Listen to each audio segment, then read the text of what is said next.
A Puig d'en Valls es trobam amb Nèctor Estendell.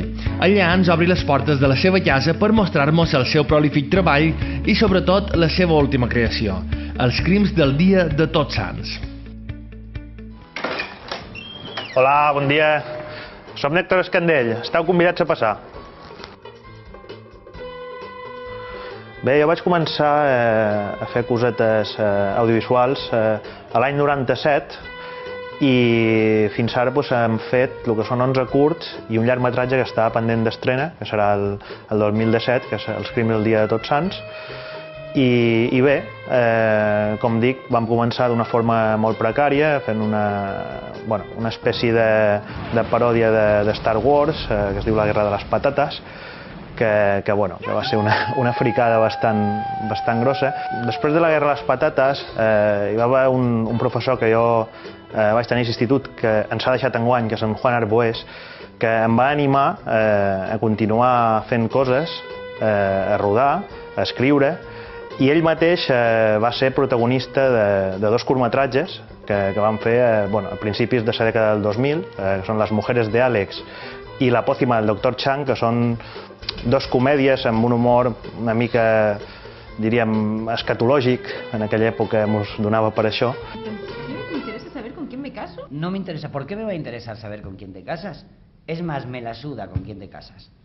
Per jo hi ha un canvi quan vam fer Doctor Sí en la productora Ibicam, amb Adrià Tugués, un canvi a nivell de mitjans, encara que la pel·lícula siga una paròdia del primer Bond, en realitat, de Doctor No, que és una saga que segueix des de petit. Com dic, hi va haver un altre tipus de mitjans i un equip humà bastant més professional, i el curtmetratge final va ser seleccionat a diversos festivals, entre ells el Short Film Corner de Cannes. En 2012, en Vicente Rosselló, vam decidir canviar radicalment de gènere i vam rodar un slasher de terror rural ambientat en el nord d'Eivissa en els anys 70, que la veritat és que ens ha funcionat de mil meravelles, sobretot a festivals nord-americans, i hem aconseguit 30 seleccions. També vam anar per segona vegada a Cannes i bé, vam decidir que el bon funcionament del curtmetratge mereixia donar-nos una oportunitat i rodar el llarg, que és el que hem fet durant els últims anys, perquè hem tardat bastant en el rodatge, i ara estem en fase de postproducció i esperam estrenar en 2017. Se'ns ha retrasat una miqueta, però per 2017 hauria d'estar.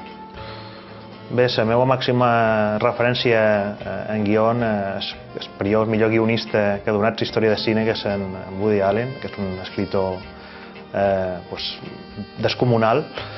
Però a jo també m'agrada molt el gènere de terror, i el que estic fent darrerament és fer una fusió dels dos gèneres en el que estic escrivint, en els dos darrers guions, que són Una noche en la guarida del ángel i Els crims del dia de Tots Sants, que també, a pesar que sigui una pel·lícula de terror, conté molt d'humor i molta comèdia.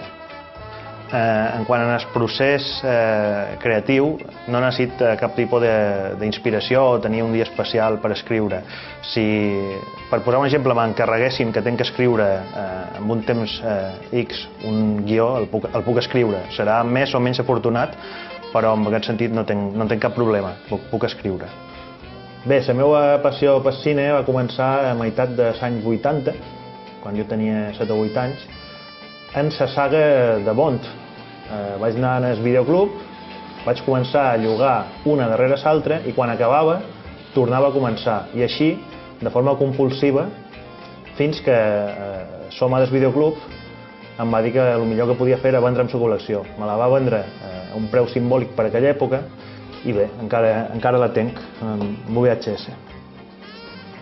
Bé, com havia dit, estem en el procés de postproducció de la pel·lícula, estrenarem el 2017 i esperem que la distribució, tant a festivals com llavors comercialment, siga el més ample possible, i si la veus en cartellera, per favor, aneu-la a veure.